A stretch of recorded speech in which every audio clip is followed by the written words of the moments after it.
welcome to this episode of the Star Wars Universe Podcast. Friends, we're doing something a little odd here.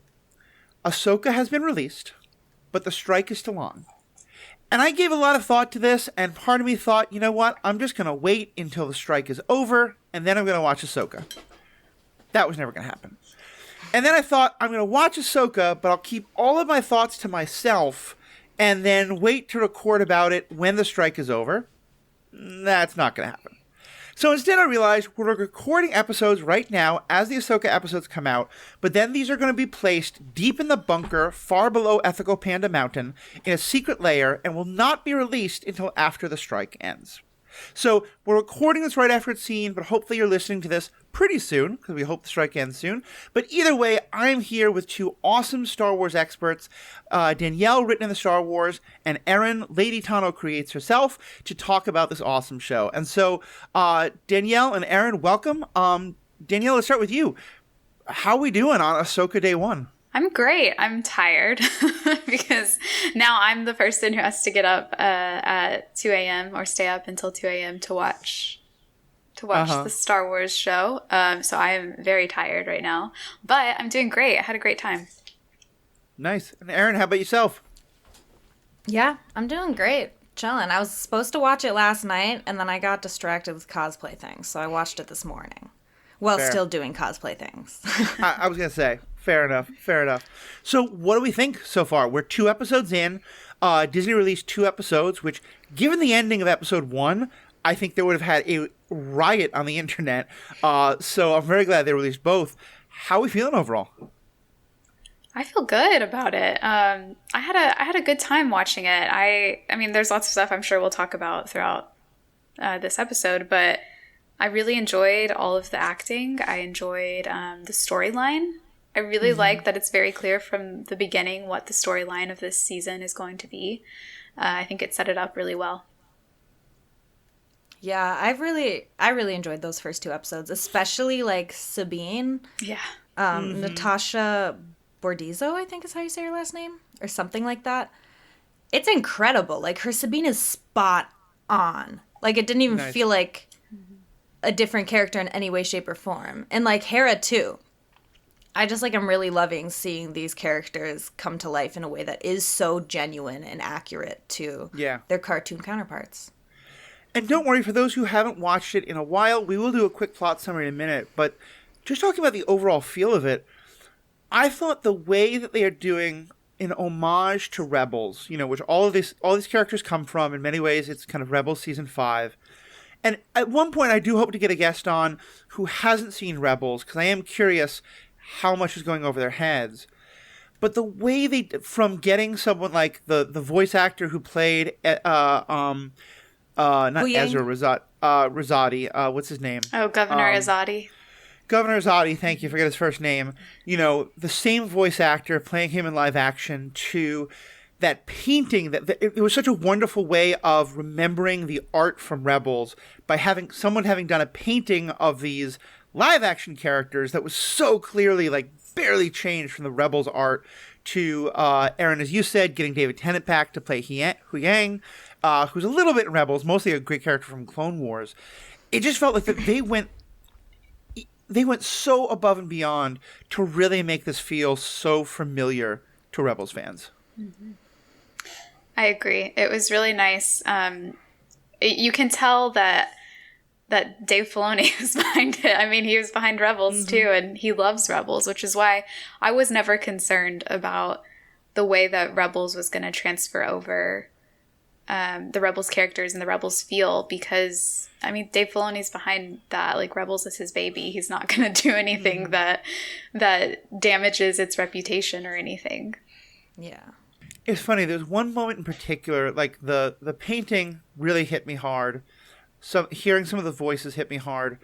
But it was when Sabine is doing her, riding a motorcycle, listening to heavy metal in the Star Wars universe, which I'm very glad that we have a musical alternative to love Max Rebo, but glad to new musical styles.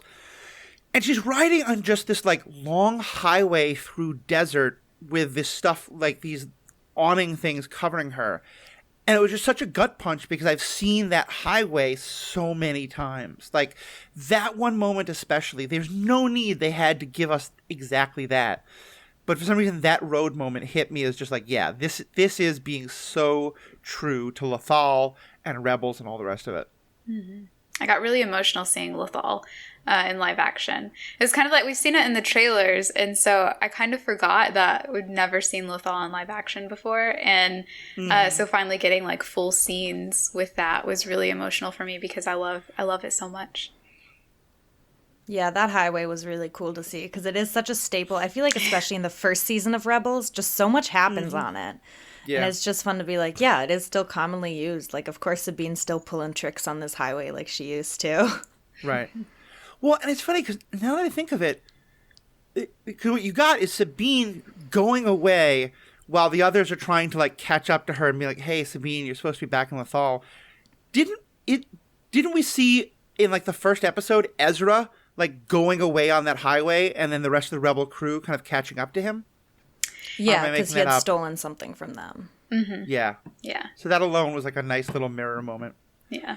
All right, well, let's start talking about the show itself and the characters and the like. Can one of you give me a brief just plot arc of what happened in these two episodes?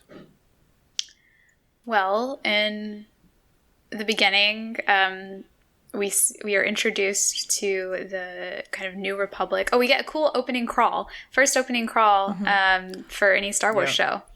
Yeah. So I have something to say about that. So do I. But we'll say that in a minute. Yep. But anyway, so it starts on a New Republic ship, I believe. Does it start there? Yeah.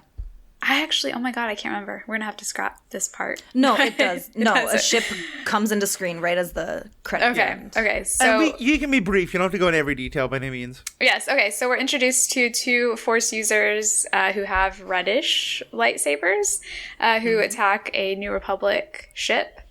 And we find out very quickly that on that ship is Morgan Elsbeth, who we last met in...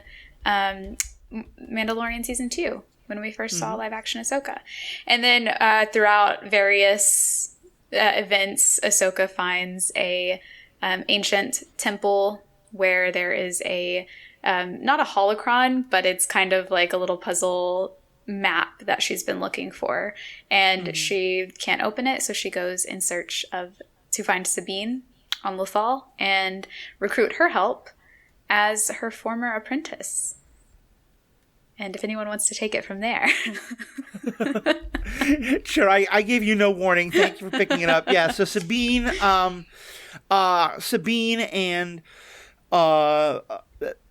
Ahsoka clearly have some tension. They're not really sure where they're feeling each other, and we get notified that at one point Ahsoka had been training Sabine in the use of the Force to become maybe a Jedi, etc.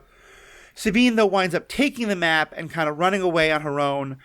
They're both very interested, we find out, in finding Ezra, who was part of their Rebels crew a while ago, and who we know, but also we learn that him and Thrawn are supposedly in the same place, because they both were basically kidnapped by space whales at the end of the Rebels TV show. It sounds ridiculous. I promise it is, but it's also awesome. And in there is a message from Ezra, as well as some information on how to find them. Sabine, though, has gone off on her own. These Imperial droids come, and the same ones that we earlier saw Ahsoka kick ass on.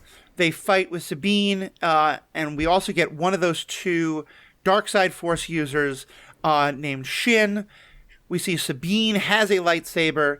The two of them fight. Shin stabs Sabine in a very Obi-Wan-ish, in a very Qui-Gon Jinn-ish form of stabbing, which I'm sure we're going to have some words on. Sabine crumples to the floor, and episode 1 ends. Episode 2 opens, and very quickly we see that actually Sabine is fine. She's in the hospital. She's getting Bacted, but she's going to live. And there's lots of recrimination between Ahsoka and Sabine about, why did they stop training, whose fault it was, etc. The map is gone. we get more adventures. We see that Morgan is now working directly with those two dark side Force users, Balin Scroll and Shin Hati, and the three of them are all trying to find Thrawn, which they believe is going to be the best thing to do to make the return of the Empire. Meanwhile, our heroes are trying to figure out how to get the map back and what they need to do. Hera gets involved and is talking to both Ahsoka and to Sabine and trying to get the two of them to, work together for a while.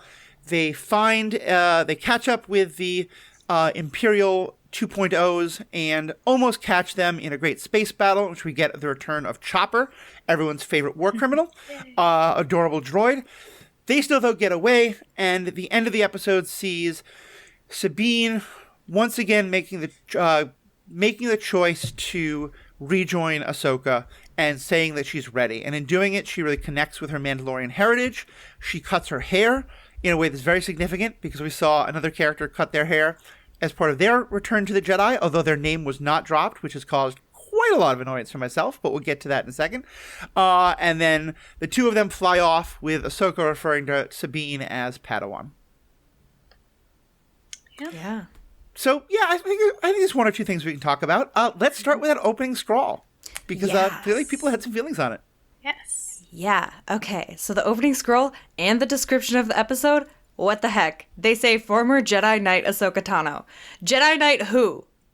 When was she ever a Jedi Knight, bro? See, I excuse it. I excuse it because they did tell her that before she left the Order, that everything she went through in the Wrong Jedi arc were her trials. And so it was understood that if she came back, even though Anakin was handing out her Padawan Silka beads, if she came back, she would probably be immediately knighted as a Jedi Knight. So I excuse it. I excuse it in that sense. Yeah.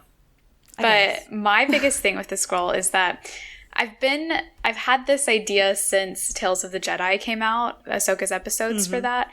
In her first episode with little baby Ahsoka, it starts out in space, and then it pans down to the planet, to Shili. And in the way that the movies often do, the movies just start with space and then pan to whatever they're starting with. And I kind of had the idea that maybe that was a way of kind of situating Ahsoka into the Skywalker saga more firmly.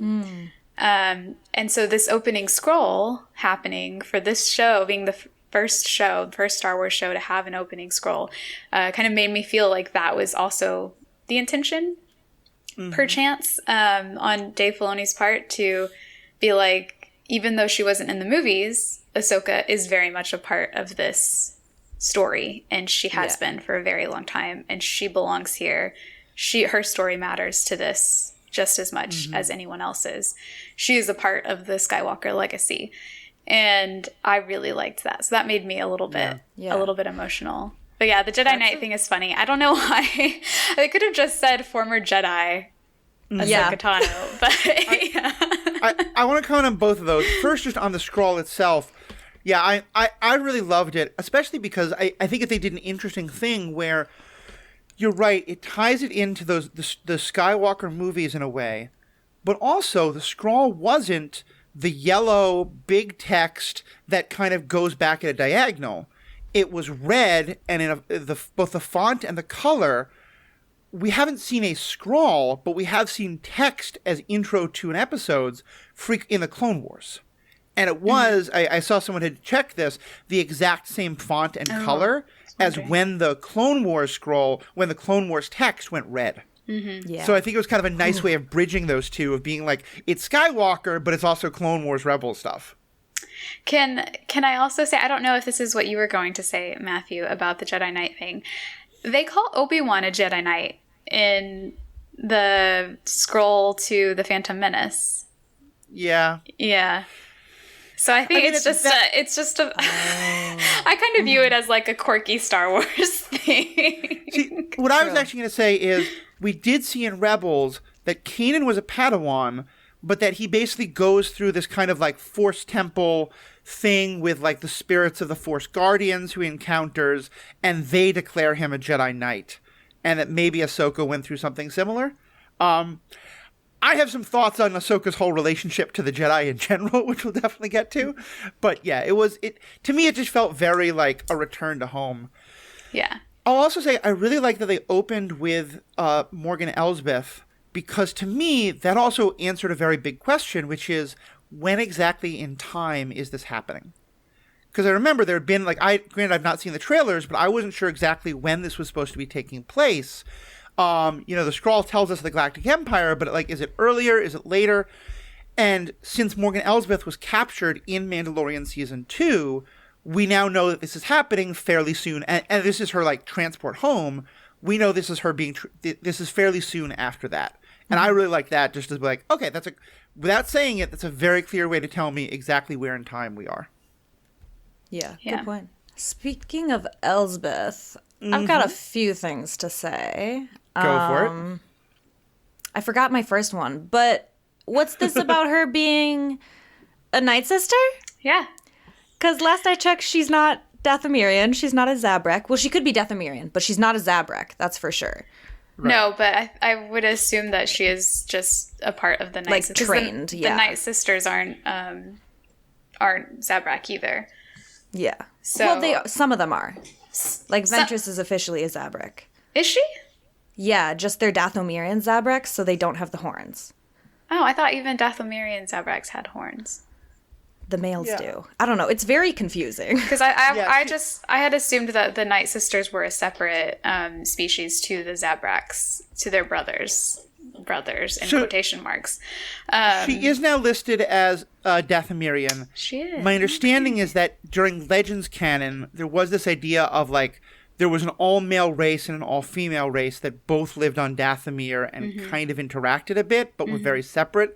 And yeah, I think the canonicity of who exactly is or isn't a Night Sister is very up in the air. Yeah, because we've not explored it much. But yeah, I knew there had been questions about that because the trailer showed the scene where she pulls up the map. And you could see like some of the green smoke that always happens when the Night Sisters use their magic.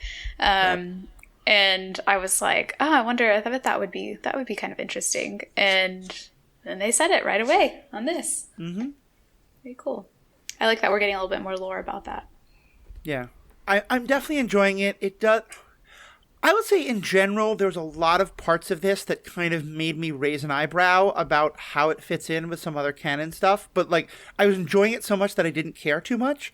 But that moment about her being a Night Sister, having read all of Ventress's angst that she's the last Night Sister, it did kind of raise a bit of an eyebrow. But I was like, okay, we'll just kind of move along here. That's fine. Yeah. I feel like it's the same thing with Jedi, where it's like, Luke is the last Jedi. Except for these other 50 Jedi. Yeah. Right. Ventress is the last Jedi. Except for Marin. Yeah. Except it's like for we already Elsbeth. have Marin. Yeah. Yeah. Well, and it was interesting because this talked about how the Night Sisters had different like strongholds throughout the galaxy. And in my mind, it isn't that far of a stretch to think that that Dathomir wasn't the only place that the Night Sisters existed, and that they had smaller outposts, not really outposts, but smaller like communities across the galaxy. And so I think that makes a lot of sense. Yeah, that was my thinking of it. Yeah, I definitely like that idea. I mean, it's a weird thing because on the one hand, I always hated the idea that like the Jedi and the Sith are the only Force users, and that I always like when we see more people using the Force in different ways. That's why I love the Dark Sisters, and I hated the idea that they had just been wiped out entirely during the Clone Wars. It does raise questions because Ventress certainly thinks she's the only one, but I can definitely see an idea of that those Night Sisters groups lost touch with each other long ago, and so Ventress just didn't know about some of the others. But on the other hand, I would also love to hear Morgan name drop Ventress because she's another amazing character, and I'd love to hear her come up. Or like Talzin. Could you name drop old Daka? What I also wonder is like, do all the Night Sisters like call each other? Like, I know it's in the name, Night Sisters, but like, would they necessarily view all of each other as like, you know, call each other sisters. And so when Ventress says, I'm the last of my sisters, is she meaning the last of her home? The death of more, essentially, and not so much of her species. Right. Well, because that's the question is... Oh, sorry, go ahead. Yeah, I think that's pretty valid, because, like you were saying, it's like a family, it's like a colony. I feel like you were saying there could be other communities of Night Sisters, but it would make sense that they view and use their magics differently, and maybe that's why Ventress didn't connect with any of them, because they're kind of using a separate part of the Force and of the magic. Or they should know about each other. Yeah, I think both are... I think, like, on the one hand, I would love it if Morgan talks about growing up and knowing Talzin and knowing Ventress, but then, I think it raises a whole bunch of other questions. Speaking of name drops that didn't happen, you know, I think there was a lot of frustration with some other shows of names that seemed to be important that weren't mentioned, and in particular during Obi-Wan when the name Satine never came up. Did it feel weird to you that in all these conversations that 3 people who had been so essential to the Rebels crew, well, 2 people and then also Ahsoka, talking to Sabine about possibly becoming a Force user again or anything like that the name Kanan Jarrus was never mentioned? Do you know, it didn't bother me that much, and I think it's because there were very direct references to him. It's not like, it didn't feel like they were hedging around saying his name like it did with Satine in Mandalorian season 3. It felt like that whole scene with Sabine cutting her hair is action for action, literally flipping her hands and meditating and taking the time to center herself and then cutting is literally Kanan. And so it's like, if you haven't watched Rebels, then you don't know. But if you have, then that is very clearly like Kanan is there in that moment, even if his name isn't being said. And if there ever comes a moment where they're mentioning every single other person of the Ghost crew, of the Spectres, and they don't mention him, then I would be like, okay, what the hell's going on? But they show him in the mural. I assume eventually we're going to see Jason, probably. Going to have to figure out who his dad is. And so I have faith right now that his name will be mentioned, or he will be alluded to in a more direct manner. So I'm not upset yet. Yeah, I agree. I felt like in the first 2 episodes, there's so much else that we're introducing people to. Like, you could name drop, but anyone who hasn't seen Rebels is like, cool, this means nothing. Yeah. Whereas, like, if you show them this painting, you show them this portrait, this is what the squad was. You don't know really who the purple guy is. You don't really know who the tall guy is, but you know that they were all a family and they're important. So I think they're maybe doing, like, a subtle way of introducing people to the whole Rebel squad instead of being like, here's 5 new characters and all their history. Learn, you know? Yeah. That's probably very fair. I think I was feeling it especially from Hera, since, you know, she was in love with him and quite possibly has a child from him. And for her to talk about, like, using the Force without mentioning him just felt off. As well as she's a very kind of happy character in this, which I don't, you know, I think people can have a terrible loss and then years later be doing a lot better, for sure. It's not that I want to see her, like, you know, rending her garments or whatever. But yeah, it just felt, I kept being like Kanan, right? Like Kanan. But I think you are right that from a storytelling standpoint, it might have been too much. I was also really happy that she wasn't miserable. Like, she wasn't sad, because very much agreed. It's been, I think we're around like 9 ABY right about now, 10 ABY. So it's been 10 years since Kanan's death, and time doesn't necessarily make you miss someone any less, but I think it does take away a bit of the edge. And she has, like, and also, like, we know who Jason is because we've watched Rebels, but people who haven't watched Rebels and have just watched Ahsoka so far don't know who Jason is, and his name wasn't even mentioned yet. So that's why I'm still at the point where I'm like, we've not been introduced to this character yet, so it doesn't really make sense to introduce the other one. So yeah, I'm giving it a break for now. Yeah. If we get to the end of the show and his name is never mentioned, will you feel differently, do you think? I guess it depends on how they approach talking about him, because you can talk about a character and not say their name. But yeah, I think I would be a little let down if they don't say his name directly, even in passing or something. But I don't think I would be... It wouldn't be like Satine, because, again, I don't feel like he's being intentionally left out the way that Satine... It felt with Satine and Padme, too. That drove me crazy. Yeah. I'm like, how are you sitting here talking about how to be a good leader and you're not even addressing your sister? How are you talking about your father and not... Who wasn't even father? The last ruler of Mandalore? Whatever. Nobody cares about him. Anyway. Yeah. So much of that. And... Yeah, exactly. Well, and so let's talk. Like I said, for me, like, Gareth Zabarillius is far and away my favorite character in Rebels. I'm totally fine, though, if he never gets mentioned. For me, the reason why I thought Kanan would get mentioned is because they're talking about Sabine being a Force user. Yeah. So let's talk about that. How did we feel about Sabine with a lightsaber and Sabine being a Force user who's being trained by Ahsoka? Because I went back and forth on whether she was going to be or not. But like going back and watching Rebels, there are subtle like hints towards it, like that she could be in the future, and I think they intentionally left that, like, if they ever went back and did that, then they had that option to be like, yeah, we kind of pointed at it over here. Yeah. But I kind of I like it because it gives Ahsoka someone to mentor, and that someone is another woman, and we so rarely get master and apprentice relationships explored between two women, and I love that. And I was thinking about, like, you know, we call them the disaster lineage, the Anakin and Obi-Wan and Dooku and everyone and Qui-Gon. And I realized, like, Ahsoka was the first woman in that lineage, and now we have the first master and apprentice woman pair. And I really like that. I think it allows for a lot of exploration into Ahsoka's character, because I feel like in Rebels she got kind of cast as this, like, all-knowing, all-wise character who didn't really have a lot of nuance, except when it came to Anakin. And I feel like that's really, like, pigeonholing a female character, and especially, like, attaching her to a male character.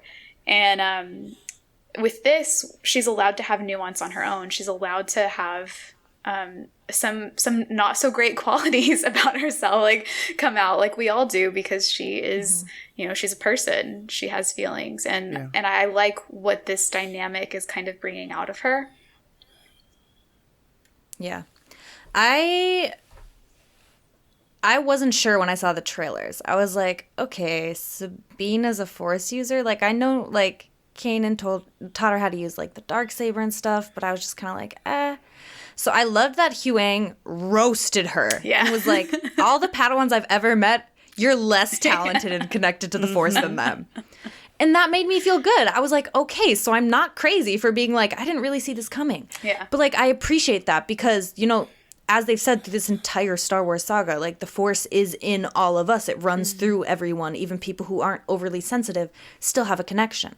So, like you were saying, putting in those, like, little nuances throughout Rebels and such, where it's like, she could be, like, she's a little more aware, but of course it's not to the point where Ezra or Kanan would have ever noticed her connection to the Force, because it's not strong like it would be for a normal Padawan. Right. So I like that they had that clarification, but that, like you said, Ahsoka's like, I don't know, and I like it because Ahsoka's not a Jedi anymore. She's not really a part of the Order, so why would she need to train a Force-sensitive apprentice? Why couldn't she just pick an apprentice? Yeah. So I kind of like how that's looking, where it's like the Force is still going to be a part of it, but it's not like, oh, suddenly she's Force-sensitive and super powerful and nobody knew. Yeah. It kind of seems like, because we haven't even seen her use the Force yet, except for, like, I assume, like, her dreams are kind of, you know, like, the Force is influencing them a little bit, has a little bit of influence in them.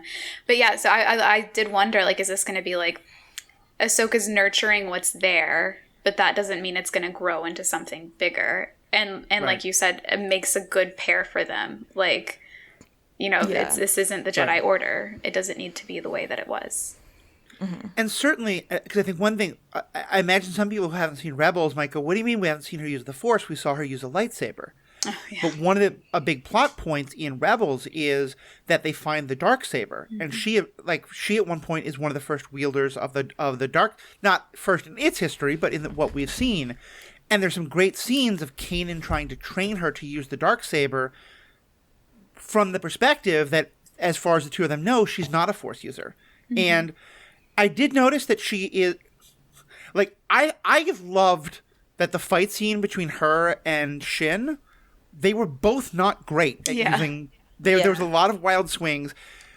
And what I took from that was that Shin is still a fairly new apprentice, and that Sabine did seem better with the lightsaber than I think she was during Rebels, but she's still pretty new with it, and especially because this isn't the Darksaber, this is a different kind of saber. So I loved all that. It's funny because to me, like, I didn't see any of the trailers, so I it was totally new to me, but I did think it was awesome that she had that. What I think maybe frustrated me a bit, but not in a bad way, more in like I want them to explore this more, is because I think I love the point you made, Danielle, that we haven't seen a master-apprentice relationship between two women, or even just two people of any gender, because in Star Wars there's lots of them when you get outside humans. But to me, I agree with you. Ahsoka didn't get to have much development in Rebels except for the parts with Anakin, which is great, but it's still defining her by her childhood relationship with a mentor. And to me, one of the most interesting parts of her story as an adult has been her changing relationship with the Jedi. And as Erin said, she's not really a Jedi.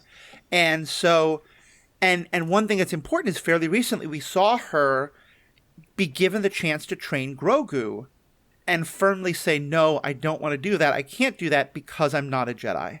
I was just thinking about that. To me, I think there's a way of squaring the circle of saying, like, she's not going to train Sabine as a Jedi, although she does call her Padawan, which then was a little weird. I guess where I'm going with this is I love the idea that they established that. It seemed like they focused mostly on Sabine deciding she was ready, which was cool.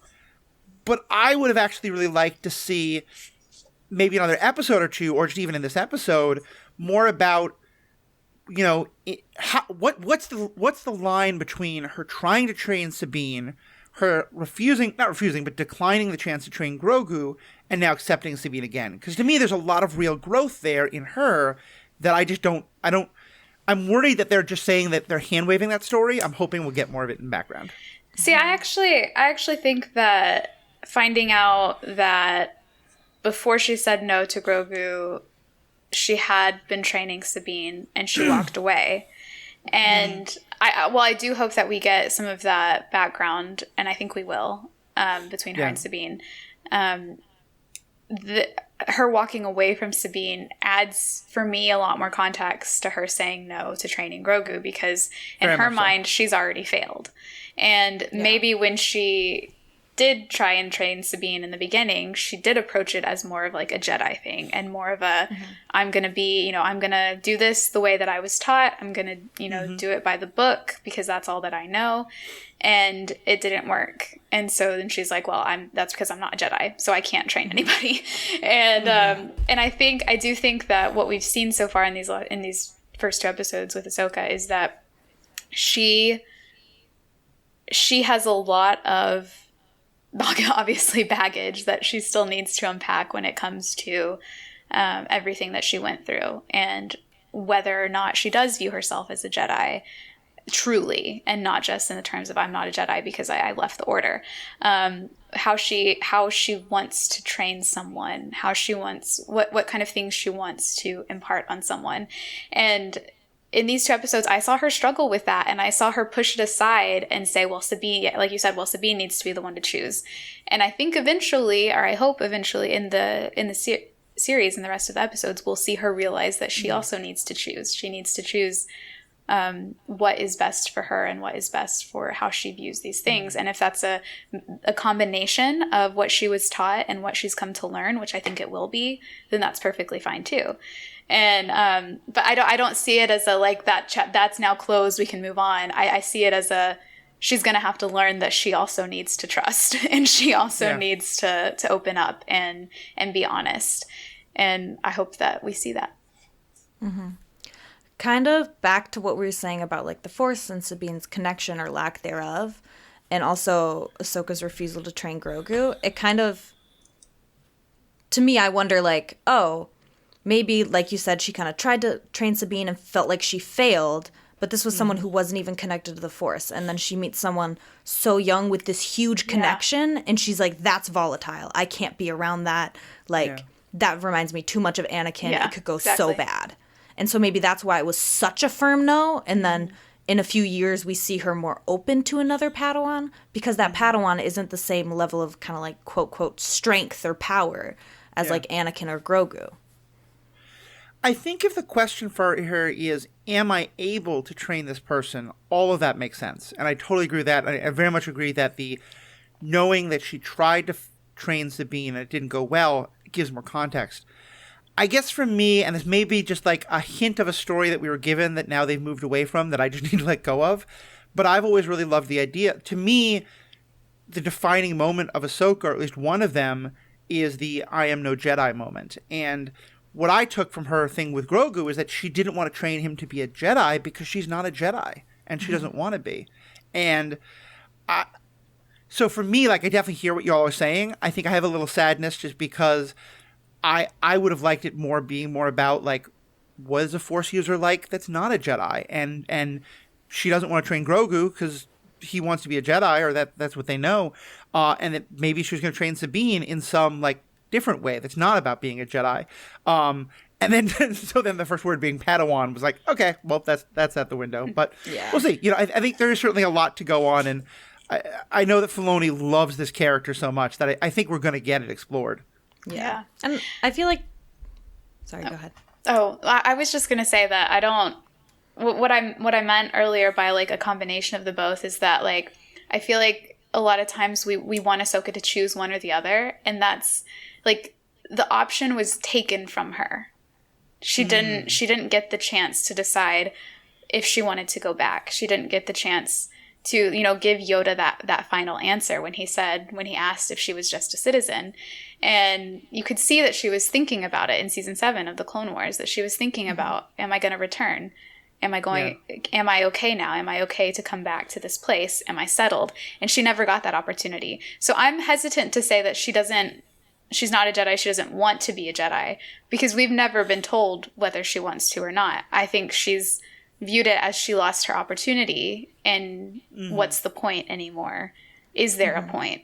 And there's a struggle in her to figure out if there is a point. And so that's how I viewed this, is that, like, maybe she's a Jedi, she's not a Jedi, she's both. And how does she deal with being both? She still firmly believes in Jedi tenements, in a lot of Jedi tenements. That's how she leads her life. And so it's never been like, I've never been satisfied by saying she's not a Jedi, just because she doesn't call herself one, if that makes sense. Yeah. Like, I see it more as a combination.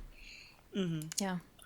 And certainly her voice is one of the ones that Rey hears when they're telling Rey that she is all the Jedi. So I think that's often pointed to as at some point in Ahsoka's journey, she becomes a Jedi again, or just that she's always had a part of her that's Jedi. So yeah, I think that's all very valid. That raises another question. And again, we don't know what's going to happen in later episodes. This isn't about predicting it. It's more just about kind of how we feel about these stories. Now we have Ahsoka exploring the idea of what it means to train someone, and is she a Jedi, is she not? We also have dark side Force users running around causing havoc. Are we going to see Luke at some point this episode? This show? Kind of hope not, because I'm not a fan of them using the deepfake technology. Yeah. But it would be cool. It would be cool to see him again. But you know what? It would be cool, but it would be tried. Yeah. Who I would like to see not using deepfake technology is Leia. But you mean because her daughter can play her? I think she could. Whether or not she wants to is another question. Right. But Leia, or I feel like we have to have another kind of like firmer tie to the sequel trilogy, because they've made it very clear that, like, this is obviously a part of it. And and so I made a little bingo card for myself, and I have just for fun, and to throw out some wild ideas. And one of them was like, okay, how do they connect a little bit more firmly, but still like, casual enough to where it's not like super in your face. And I was like, Poe Dameron's parents, because they fought in the Battle of Endor. I would like to see them. I would like to see them with Hera. Which, by the way, fun tie-in. If we see his parents, we might do that by going back to Yavin, because this is not ever mentioned on screen, but it comes up in the books, and the story behind it is great. Oscar Isaac is Guatemalan. Yeah. And originally, the shots of Yavin 4, like all those jungle scenes in the original movie A New Hope, were shot in Guatemala. So when he became part of the Star Wars, story, one of his requests was, can my parents be from Yavin? Yeah. So that would just be a cool way to kind of... Yeah, I love that story. So that would be kind of fun. Yeah, I think I'm with you. I story, like... And here's the thing with all these kind of things, is there's a question between what I think makes sense in the story versus what I think can actually be done on screen. Yeah. Because on some level, to me, what we are seeing is so incredibly connected to everything else that's going on that, of course, they should be storytelling-wise connections all over the place. We've got a Mandalorian who is excited about being a Mandalorian as part of her journey to become a Force user. That's a story I seem to have heard about quite a lot. All this stuff about Ahsoka, like, I think Luke was never officially made a Jedi Knight by anyone. Everyone was dead. I think there could be a great story about, maybe Ahsoka and Luke talking about what would it mean to rebuild the Jedi, but learning some of the lessons. And that I think could be a big part of what you're talking about, Danielle, of her being a Jedi again, but because Luke is making it in a new way and she can help influence that. So maybe I just need a whole bunch of books to come out that are like, Sabine and Grogu hanging out and Ahsoka and Luke hanging out. Because you're right, also, like, I don't really want Grogu to appear on screen. I think that would just take up so much of the energy and the force of it. I'd love maybe, Din to show up for a little bit to talk to Sabine or something, but storytelling wise, it's like, how is Luke not being like, oh, there's dark side Force users running around? I should go do something about this. He's in teacher mode right now. Ahsoka is the enforcer mode. So he's off building his little school. He doesn't need any distractions. So Ahsoka's like, don't worry, I'm gonna take care of this. So do you guys know anything about this other Force user? Because there's Baylan and there's Shin, and then there's one of them that looks like a brother. Marok. Marok, I think was that his name? Yeah, he's an Inquisitor. I'm pretty sure he has to be because of the blade. And the way that blade he's and dressed. the mask. Yeah. Right. Absolutely. Yeah. I am very intrigued by him. I've seen lots of theories from people thinking that he could be Ezra, to people thinking that obviously that he's not, and just some other person. I've seen Barriss thrown out, but that was before we knew that this is likely probably going to be a man playing character. him. Well, that was my question. I was going to say, do we know that it's a man? Because Barriss was my first thought. Well, they have in the articles about the show, when they talk about this character, they have used male pronouns. He, him pronouns? Yeah. Okay. So, but yeah, I'm really intrigued if he's, like, we learn in, this isn't a spoiler, I don't think, for Rise of the Red Blade, but there are many more brothers and sisters than I originally thought there were. So there's lots that we have not been introduced to. So I don't think it's, it would be a surprise if he's just another random Inquisitor. One. Yeah. Mm-hmm. Which, that alone is interesting, because I've seen, like, the debates about Anakin are endless. But one of the arguments that I've seen is that there are so many Inquisitors running around, and that, most of them are probably, like, young Jedi who were captured during the Order 66. I saw one person being like, no, Anakin didn't kill all those younglings. He just captured all of them and turned them all into Inquisitors. It's so much better. Tortured them and caused them pain beyond imagine. Yes, right? Twisted their morals and being. Yeah, still, Anakin still comes out pretty bad in that either way. But yeah, I think the fact that there were a lot of young, like, that there, I do think it's important that Anakin killed some younglings. That sounds like a horrible thing to quote out of context. No, I agree. But in terms of his moral, how far he fell, as well, actually, and Obi-Wan saw him kill them on the security tape. Yeah. But and so did Reva. Or Reva, so did right? who? Reva, yeah. Oh, yeah, Reva, you're right. Yeah. So the other people could have. But yeah. So yeah, I guess he's some Padawan of some sort. I think I would... Go ahead. Sorry. I kind of like the idea, if you think back to, I want to say, season 2 of the Clone Wars, and there's that arc where Mace Windu and Obi-Wan, the babies, Sidious is trying to steal Force-sensitive babies. And it's like, okay, Sidious was on this years ago. Like, that program is still probably running. Of course, he's, like, at this point, dead, but, like, yeah, by the time Vader got on the scene, Sidious is probably like, I got a backlog of 70 babies just waiting. Right. And Vader's like, cool, let's get to work. Like, that's how I kind of like to think of the Inquisitors, because it does make sense that some of them are obviously, like, have been hunted down and changed from Padawans to Inquisitors. But also, the Inquisitors' goal typically was to kill Jedi, not really capture them, was my understanding. Yeah, it depended. I think that if Vader was there, well, you do see, like, I'm thinking about the Jedi games, and you do see in there, the Inquisitors initially are like, you're stupid for following this. You could come and have power. And then once it's clear that Cal and Seer aren't going to do that, then they decide to kill them. True. So I think it's like a mixture, and it depends on who the Jedi is and how much they would have been influenced by the Order, how much they're still being influenced by it. Because I know that I'm pretty sure there's a part in the comics, Darth Vader comics, where Vader seeks out a former Jedi master and then takes his child. And then that child presumably will be raised to be, to have some play in Palpatine's plans. Yeah. But yeah. And I think it's also important to note that, like, Sidious using some sort of means to figure out where Force-sensitive babies are being born and going out to search for them, that's not something Sidious created. That's something that the Jedi had been doing under the Old Republic. Very true. Now, we can get into discussions about, like, presumably the Jedi were being a lot more... The parents had some degree of consent in whether or not the child was given over to the Jedi.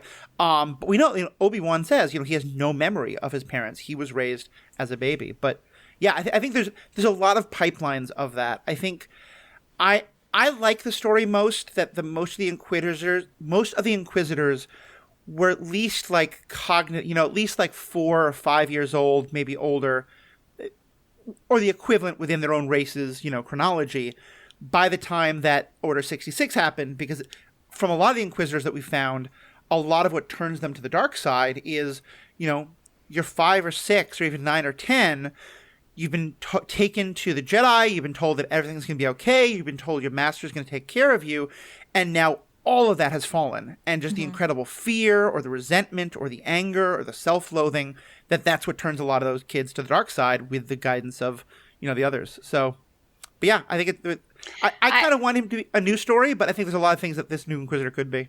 Well, just to quickly add on there, if we learn a lot about the Inquisitors in Rise of the Red Blade, in the last half of it, a lot about where most of them come from. Vaguely. Just to be clear, is that a novel? Yes, that's a novel by Delilah S. Dawson. And there's a lot of questions about that are kind of answered in there. And just say that it is mostly, very few of them made the choice to join the Inquisitors. Let's just say that. Okay. The active choice to do it on their own. But, yeah. Well, and when I talk about, like, a 5-year-old's feelings of, like, anger and emotion being used to guide them down a path, like, to me, that's not choosing. But I hear what you're saying. Yeah. I just mean that there's lots of instances of, like, not when they're young, but older. The older ones who are taken into the Inquisitorius, they are tortured endlessly until they say yes, and brainwashed and everything like that. Yeah. Mm-hmm. Well, I will say, to you listeners, it will just sound like the next hour, but I'm going to hopefully have read that book by the time that the next episode comes out. And I think Danielle has unfortunately just volunteered to do an episode of this podcast about that book. So, hopefully we'll have that before all these come out. Erin, what was your take on the other two Force users we get who are, they never use the word Sith, but they do seem to have the master-apprentice relationship, Baylan and Shin? I don't know. There's kind of those characters where so much is unknown. I'm kind of just keeping my mind open and ready to, like, learn more about them. Like, what is it about? Clearly, obviously, Baylan wants power. He wants to be at the top. Again, like you said, they're not Sith. They don't have red lightsabers. They have kind of like an orange lightsaber. So clearly something is different. And yeah, I'm just very curious as to Baylan's backstory. Was he a knight when he left? Was he a master? Did he already have this apprentice? I'm guessing not. She seems to be pretty new, like you were saying earlier, Danielle. But yeah, like, I think they're cool. I'm interested to see Baylan actually, like, fight with a lightsaber versus someone with a lightsaber and not just, like, some New Republic guys with guns. Yeah. I am interested to see what his skill level actually is. But yeah, I'm more intrigued by the Inquisitor. Like, I think they're two really great characters that we're going to learn more about and, like, get excited about. I think Shin, I'm obsessed with her makeup, just saying. They did a wonderful job of making her look scary. But yeah, so I'm, like, curious, but I don't have a ton of expectations or hopes for them, I guess. I do need to ask, and we'll get back to the main topic, but when I saw her facial structure and her hair, is Lady Tano Creates ever going to become Lady Shin? You'd look great as her. I'm just saying, like, you don't have to do 4 hours of makeup. Oh my god, no, I would love that. I would love that. I'd need some time because her outfit itself is very intricate, lots of layers and textures. Mm-hmm. But yeah, I would love that because I've been wanting to do a dark character at some point. I've always kind of played with the idea of Ventress, but again, that would be a lot of body paint, which I'm not afraid of. But yeah, something that's a little easier to put on and off that's still, like, super cool. I would love to cosplay Shin. That'd be so fun. Mm-hmm. Okay. Oh, yeah. I would love to see that. Anyway, back to it, though. So, Danielle, what'd you think of these new characters? Do you know what their entrance reminded me of? Obi-Wan and Qui-Gon's in The Phantom Menace. Yeah. Yeah. That's very like true. a dark foil to theirs, which I loved. And it makes me think, is this foreshadowing for Baylan's eventual fate? Fall. Yeah. It's interesting you saw that, because what I saw was when they had Baylan walking down a hallway kicking butt. I was like, oh, okay. You remember, you decided to remake the most popular scene from Rogue One. Yeah. But I'm intrigued by it. Now, Huang did say that the only lightsaber he recognized that he remembered was Baylan's. And obviously, memory, he knows if he would have seen the other lightsaber or not. Yeah. So Shin either was a part of the Order, and when Order 66 happened, was too young to have made her lightsaber, to gone to Ilum and get her crystal. Or Baylan found her after Order 66 and just took her on as his apprentice. Either way, I am intrigued by the potentials for that story. And they've said that he's a mercenary. So it's I'm assuming a saber for hire who has just lost his original Jedi Order morals and decided to go a different path for whatever reason. And I'm excited to learn more about both of them. Yeah. One thing to bring up. Just a little moment that I really appreciated, kind of a callback to season 7 of the Clone Wars, when Huang asks, how did you get her to tell you the truth? Like, how do you know that Elsbeth told you the truth? And she said, well, let's just say I didn't follow standard Jedi protocols. Yeah. And I was like, yes, amen, Ahsoka. So glad you're still the same. Yeah. Like, there's that Anakin. I knew it was still there. Yeah, and there's definitely one of those moments that was like, this is not just a standard Jedi situation. Yeah.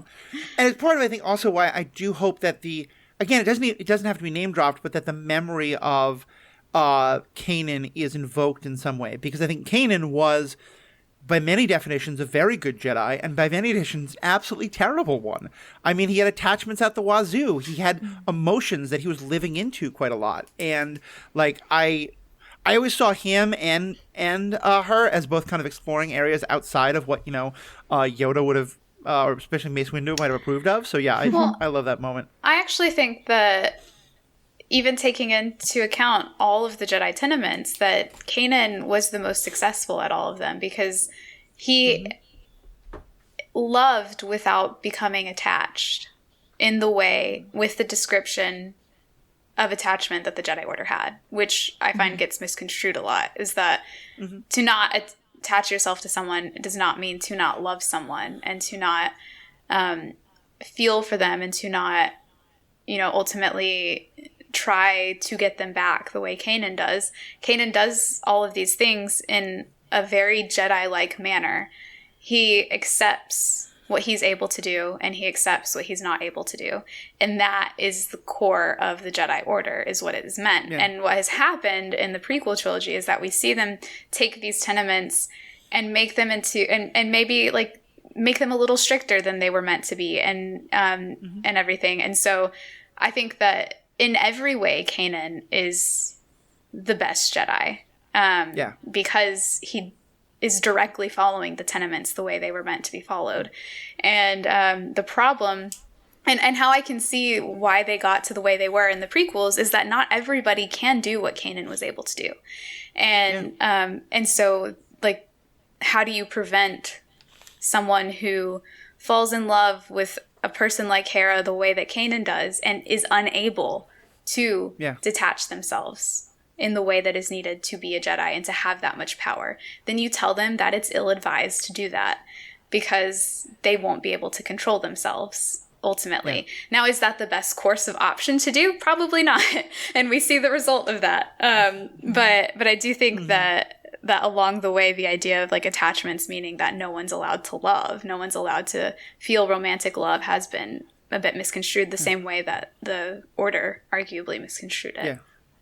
Yeah, I think that's a great point. That's kind of what I meant about, like, he's a great Jedi in the eyes of everyone except like Mace Windu or Yoda, and that, and it's to me, that's always one of my favorite parts of the story, because it's very true. Like we see in religions or in other groups again and again, you'll have laws that are kind of like general vague ideas that eventually get, where it becomes much more about the letter of the law rather than the spirit of the law.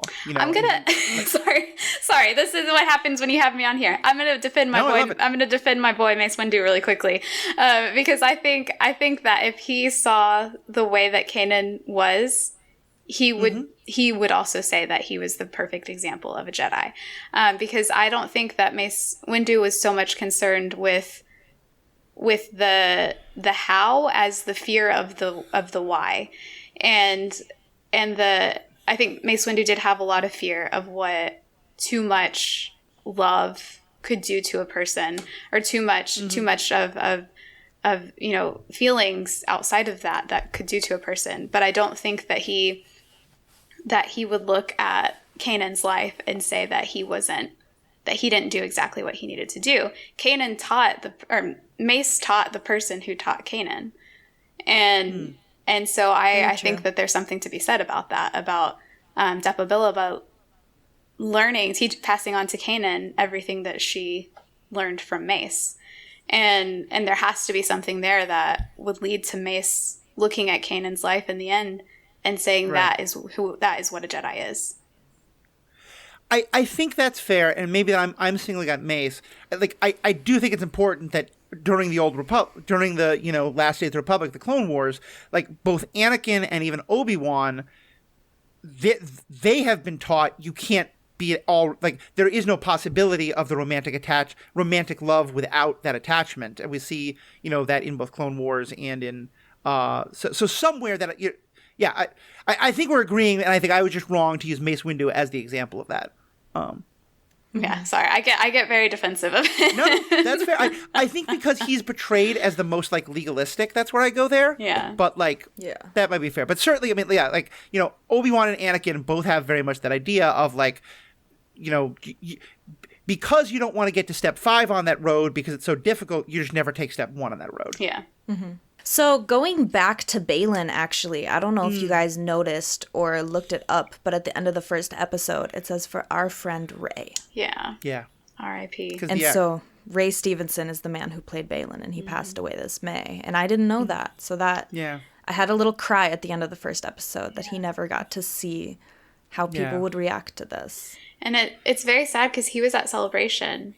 And and he was wonderful. I got to see him. He was absolutely wonderful on the panel, and his death was a very big surprise to everybody. And that's just incredibly sad. He's a brilliant actor, and he's portrayed Balin brilliantly so far. And I'm really excited to see what else he brought to the table.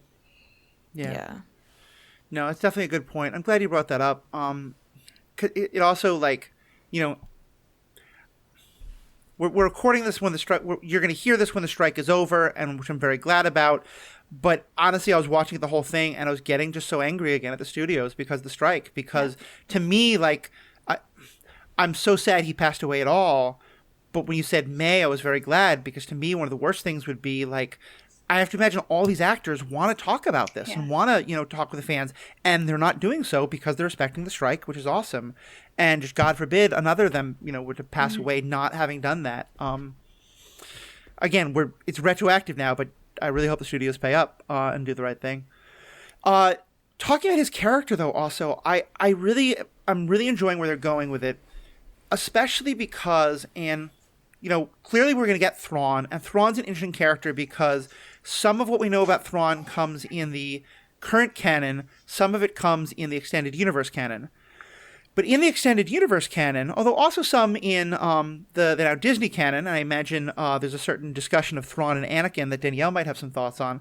But one of the things that we see a lot in that is that Thrawn's opinion is that the Empire needs Force users, but that the Empire was destroyed by letting it be run by Force users. And that he has an idea of he wants to have Force users that he can control as part of his Imperial hierarchy, but to very much keep civilian leadership or military leadership, but not Force-driven leadership at the top.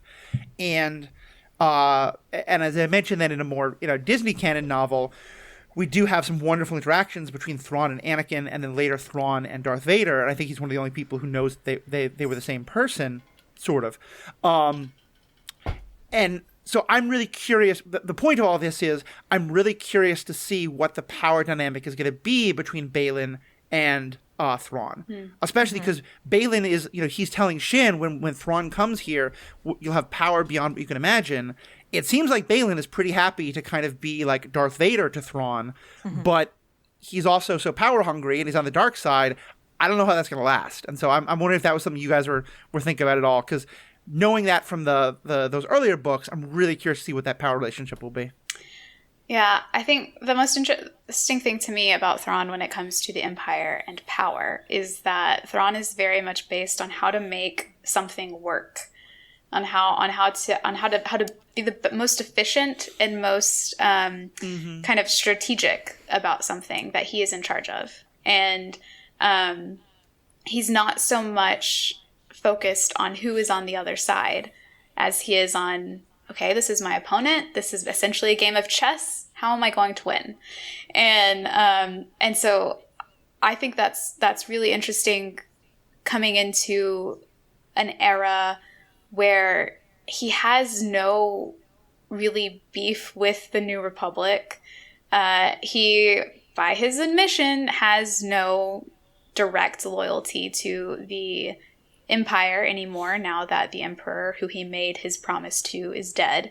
So what are Thrawn's options here? Like, what is he going to do? And this is why I think that if there's a connection between a stronger connection between the Ahsoka series and the Mandalorian series, where the pirates come into big play, because people who have read the Ascendancy trilogy know that the various groups that were going up against the Chiss ascendancy were primarily Thrawn's reasons for leaving and going to the Empire and trying to build up power against the people who were threatening the Chiss ascendancy.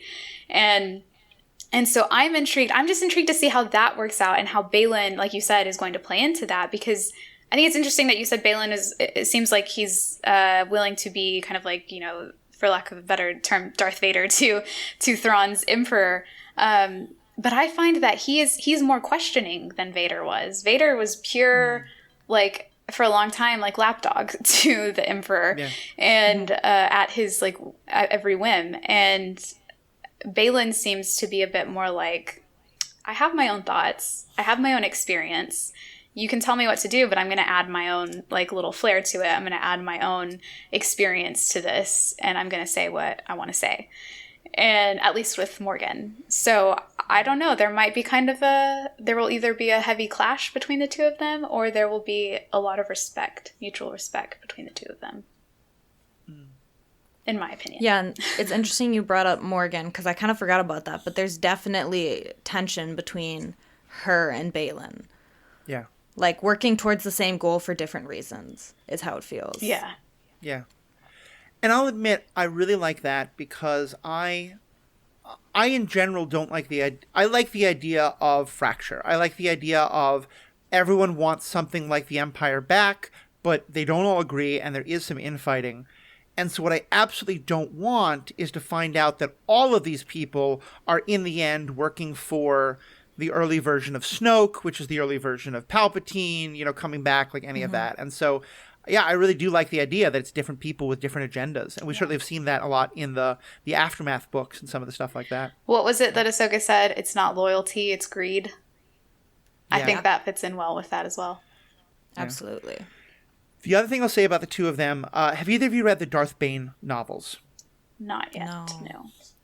They are fascinating for Sith history. They are, if you care about silly little things like women characters having any agency whatsoever, they're not so good. They're really, like, they're some of the books that make me be like, when I read, like, some of the women authors in Star Wars now, I'm like, oh, what a breath of fresh air. But for Sith history, they're phenomenal, and Sith philosophy. But in them, Darth Bane, the founder of the modern Sith and the Rule of Two, his first apprentice is named Darth Zana. When I saw Shin on screen, I was like, are they going to call her Zana? Because she looks and acts very much like the character in those books. And so it may be totally new, and obviously she has a different name, but I am curious, again, after the strike, in a Filoni interview, is he ever going to mention, like, yeah, maybe a little bit of Darth Zana was appearing on screen in that? Yeah. Erin, I know you need to go soon, and then we're going to wrap up and go into a Patreon section where I'm going to talk to Danielle about books and more. But Erin, what other last things do you want to bring up before you have to go? Yeah, I really loved the inclusion of Senator Jai Kell. Yes, yeah. I have that in my notes too. I was so excited because Jai, he was in the, I don't know what it's called, the Academy maybe? Mm-hmm. Is that what they called it? Imperial Academy? When Ezra went undercover, and he was one of the ones who kind of helped him escape. Mm-hmm. So there's actually also some books about Jai, like children's books, very children's books that I read when I was a little bit more of a child, but still too old to read them.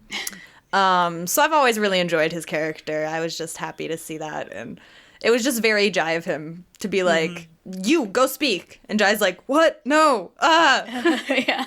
I just liked that little moment. Yeah, I really loved that he and Governor Azadi got to have their little moment. Yeah. I liked Home One, seeing that again. And I also liked seeing Home One and all of the new, like, Republic people on it. Wait a minute. Is Admiral Akbar dead? Yeah, Admiral Akbar doesn't die for another 25 years or so. Okay, because I was about to be like, am I stupid? No, okay, so he is still alive. I liked seeing Home One, but not having the need to include Akbar. Because it's like, it's a huge ship. Maybe he's not always on it. Like, there's other important people there. Yeah. So I don't know. I thought it was kind of cool. It's like, oh, Home One, you just landed. Here's General Syndulla. Yeah. Like, I liked that being the point of contact. That was kind of nice. Yes. Oh, last little thing that I really noticed and appreciated. When Sabine's messing around with that, I wanted it to be a holocron also. That map, I really wanted it to be holocron, and it wasn't. But that's okay. Mm-hmm. That's okay. But yeah, when Sabine was playing with it, I noticed she has nail polish on, and it's all chipped and messed up. And I was like, thank you. Yeah. Thank you. Yeah. Like, of course no one in this universe should have perfect nail polish. Yeah. And nobody has chipped nail polish so far.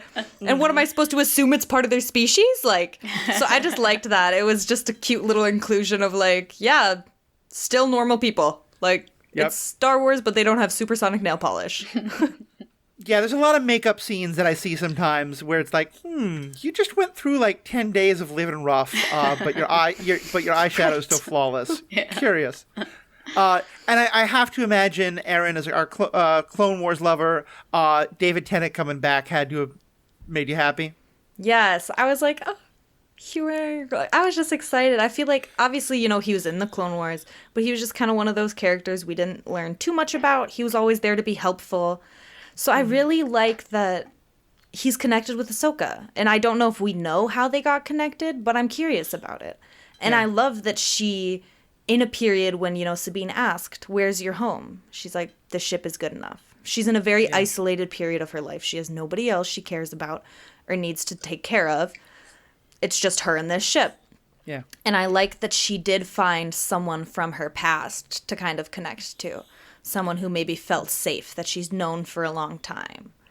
And that I thought was a great callback because, and I may be misremembering this, but I'm fairly certain, one of the arcs where we get to know him the best is when Ahsoka and him are taking a bunch of younglings to help get the parts for their new lightsabers, and then wind up being, captured. Like they go on a whole set of adventures, and he the two of them have to learn to respect each other and to honor each other. And so it was really that it wasn't just like taking two random characters. It was two characters who had an established relationship and bringing it forward. Yeah, it was calling back to that connection Filoni built years ago.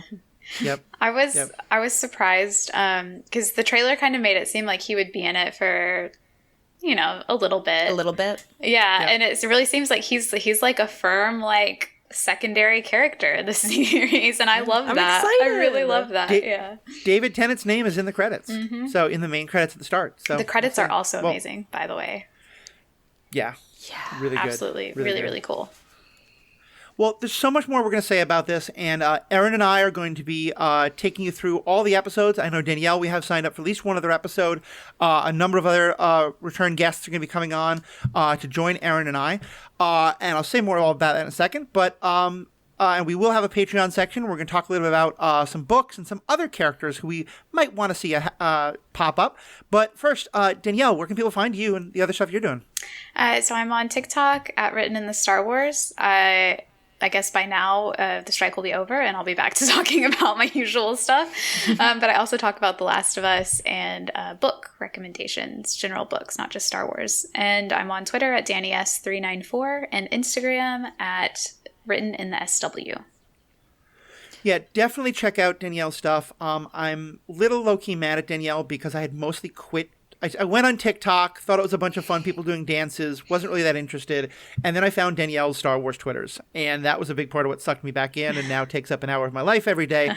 But her Twitters her TikToks about by the time this episode ends, Twitter might be finally full and dead and we're on Blue Sky or whatever it is. But yeah, definitely check that out. And another person who is phenomenal on TikTok, Erin McGowan. Talk about what you're doing. Yeah, so I'm Lady Tano Creates, all one word, and I do mostly cosplay stuff online. I'm on Instagram and TikTok.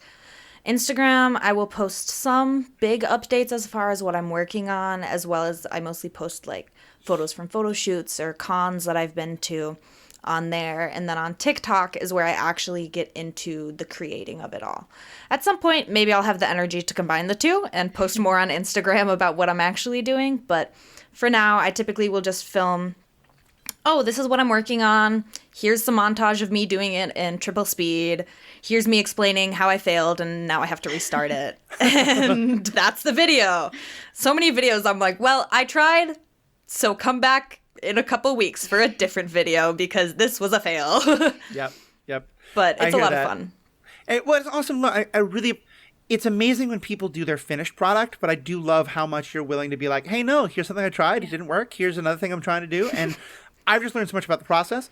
I'll also say that it'll now be I hope it's only 3 days from now when we start releasing these, but maybe it'll be a couple weeks or months. But we did an episode with Erin on cosplay earlier on this podcast. You should definitely check it out. A really great introduction to the topic. And I'll say also, by the time these come out, hopefully this will be well understood, but this is a True Story FM podcast. And one of the things I'm glad about that is if you go to our website, you can either go to True Story FM and then search, and it's truestory.fm, not like truestoryfm.com. But if you go to there and then click on Star Wars Universe Podcast and pull up this episode, and it'll list the different guests. If you click on either Erin or Danielle's name, you'll find all the different topics that they're on, because they've both been on for a bunch of different things. Danielle was recently on for the Hunger Games and has done a bunch of the novels, done a bunch of other stuff. Erin's been on for a lot of great stuff. Check all that out. And of course, there you'll also find, and in the show notes, all the ways to contact us. We love hearing your feedback. Probably won't get much of it because we're, doing this late, but I'm going to hopefully maybe get some feedback that we can read during these episodes. But for feedback, all the things, give us feedback. And also there you find information about how to become a member. Basically, it's like Patreon, but we shifted over to a membership platform. It just means that patreon.com isn't getting more of my money. But for $5 a month, you get ad-free content and you get bonus content. And we're going to soon be having live streams that you can do that you can also get as members. You also can sign up for $55 for a year, so you can save a little bit that way. So please think about becoming a member. Please think about contacting us, looking at all these great things. We're going to have more in the Patreon section, but for now, we have spoken. 10-second break here for music. And Erin, do you want to answer like the first one or two Patreon questions, or do you want to get going right now?